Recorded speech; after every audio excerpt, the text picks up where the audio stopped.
Hey everybody, and welcome back to Tech Talk. I'm your host, Nubia, and today we're going to be doing a video review of the Nubia Red Magic Mars. So this is the latest edition of the Red Magic. They did a Indiegogo release last year. This year they just went direct. I had joined that campaign last year, but then I backed out of it at the last minute. This year I thought the specs looked decent enough to commit, and I'm glad that I did. So, gaming phones, you know, it's kind of a gimmicky fad right now. Manufacturers are packing in the specs as much as possible to justify higher and higher costs. And that's not just in gaming phones, that's just in general. They're looking for ways to justify increasing, the cost of these things. They're reaching $1,000, over $1,000 for a phone. I think the new foldable Galaxy's $2,000. I mean, that's insane for a phone. So this guy retails for $399 and goes up according to what you get. The base model has 6 gigabytes of RAM and 64 internal storage. This one has 8 gigabytes of RAM and 120 gigabytes of internal storage, and that's fast lane storage on the internals. You got enough storage there. It does not come with SD card slot expansion. It does come with a 3.5 millimeter headphone jack. It does not have Gorilla Glass, but it does have what is it called? Dynarex glass. So it is a hardened glass. I don't know how good it is, but it's better than nothing. It has a 3800 milliamp battery, the Snapdragon 845. Again, dual channel RAM at 8 gigabytes. This thing is a fast machine.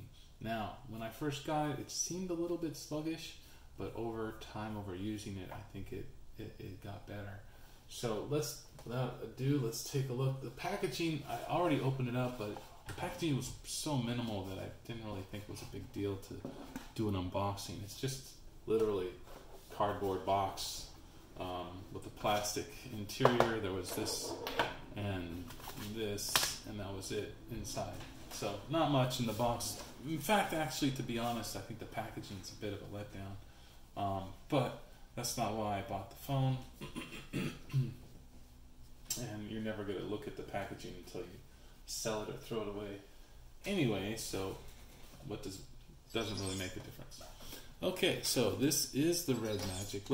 Before we get into the terrible sound effects that come on by default, let's take a look at it. So the top, we've got that 3.5 millimeter headphone jack. Thank you, Nubia, for not deleting that. On the other side here, this would be the right side. We have the power button on the bottom, volume rocker above that, and then we have capacitive triggers here that you can map instead of using on-screen buttons. So that would give you more real estate on the screen and make it a little bit easier to use. On the other side, we have our gaming button that's dedicated, and our not micro SD, but our SIM tray. And then on the bottom, we've got our speaker and USB-C port. And on the screen, we do have kind of considerable chins there, as you can see, for 2019, but, it's not too bad. There is no notch, and the front speaker here actually serves as a stereophonic sound, and it gets quite loud, actually. The speakers on this phone are good.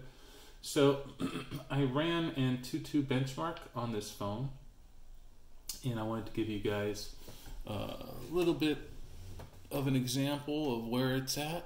So I just did this. So we came out on top above the others that you see there, the ROG phone. We even beat the ROG phone, which I'm impressed that I have a device that's faster than the ROG. I don't know why this is so much faster, but 312, 793 on the Antutu benchmark. So, yeah.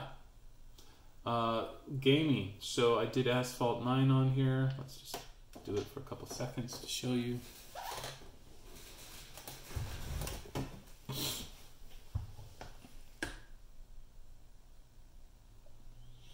see how long it takes to load. Not too long.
So you can see it works quite well, and that's not even with the gaming mode enabled. Yeah, the performance on this thing is great. You can hear the sound is good. I mean, really, I can't think of any metric where this phone fails as far as I'm concerned. So we talked about the specs. The build. So the build's definitely something that you're either going to like or hate. It's flashy. It has these hexagonal cutouts. I don't mind the design, you know, I think it's kind of fun. And the LED strip on the back is quite cool. I can flip this into gaming mode and it'll show you what that strip looks like.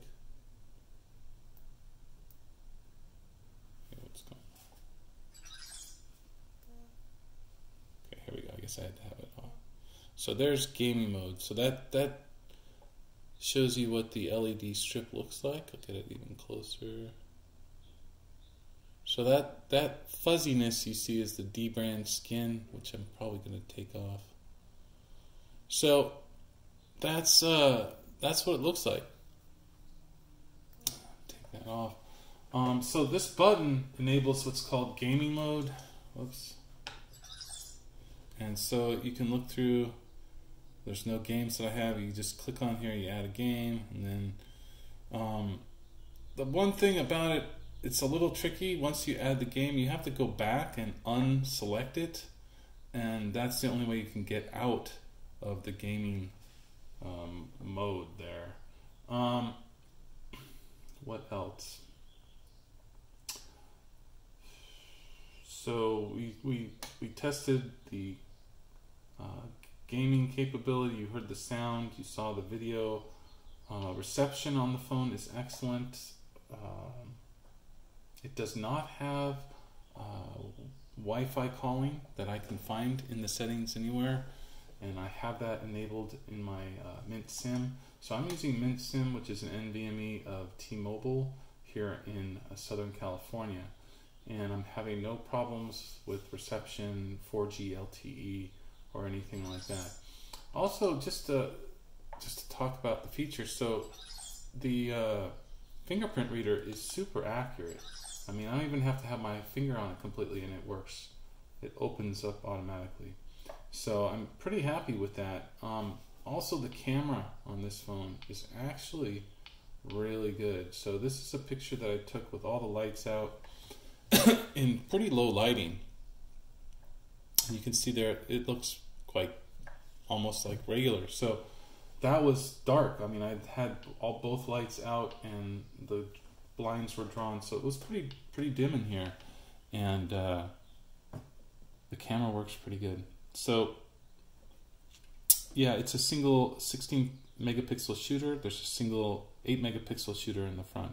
They both work fine. There's nothing wrong with them. They work good. In fact, I'd rather have a really good single sensor that does well in low light than have some, you know, dual camera setup that both cameras don't work that well. So what else can I say? The speakers are loud, they're stereo, they're awesome. The LCD screen. So this is not an AMOLED panel. This is just a regular LCD screen, 1080p, It does not have Quad HD or anything like that, but for an LCD panel, it looks really, really good. So I'm not complaining about it.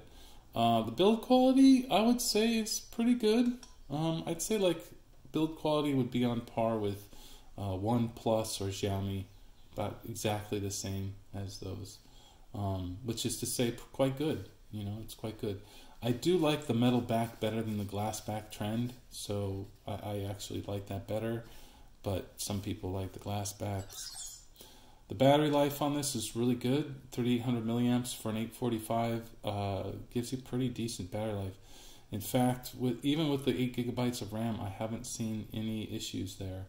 Trying to think of anything else that I can add. It's not too heavy. 5.99 inch screen. Yeah. You guys see how it looks? It's pretty cool. You either like it or you hate it. For the money, so $399 to start, up to like $4 something for the 10 gigabyte model. I think it's a good value. I really do. It's coming with Android 9 out the box, so really can't complain about anything on this device. I would like to see in the future an OLED screen or a high resolution LCD panel like a Quad HD panel, then that would be okay. That's really maybe a little larger battery, less gamery looking, but honestly, for what this thing has and the dual cooling solution, it's pretty darn good. Nubia did a great job.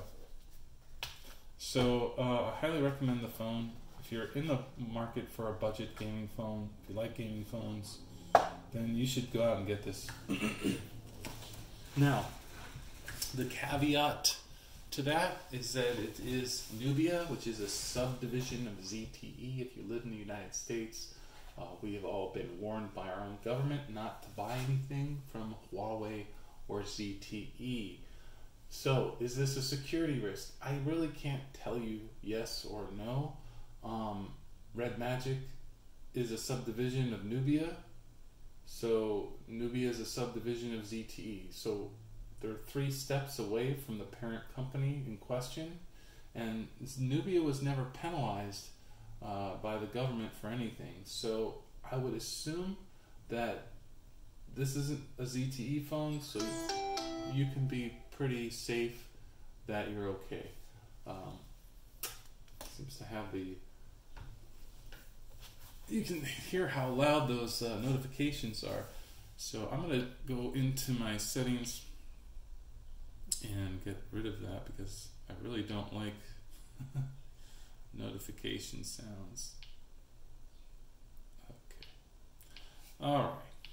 So yeah, stock Android too. There was no bloatware on this thing at all. No applications that I didn't want, which is really nice. It's really nice. It's really clean. Build, the settings, you know, it's just totally stock Android. The only thing they added was for the LED strip. Other than that, it's exactly like stock. I have a Pixel, so I know. Even the way the home screen works is very much like the Pixel. So it's really good, you know. I can't say anything bad about it. So when you get an email or a text, you get the little LED notification, and then on the back, the strip actually glows green. So because it doesn't have an always-on display, you can see when you have notifications. So you know, overall, and from upside down, which would be a problem if you had any other type of phone, but because this has this LED strip, you can actually see if you got something important.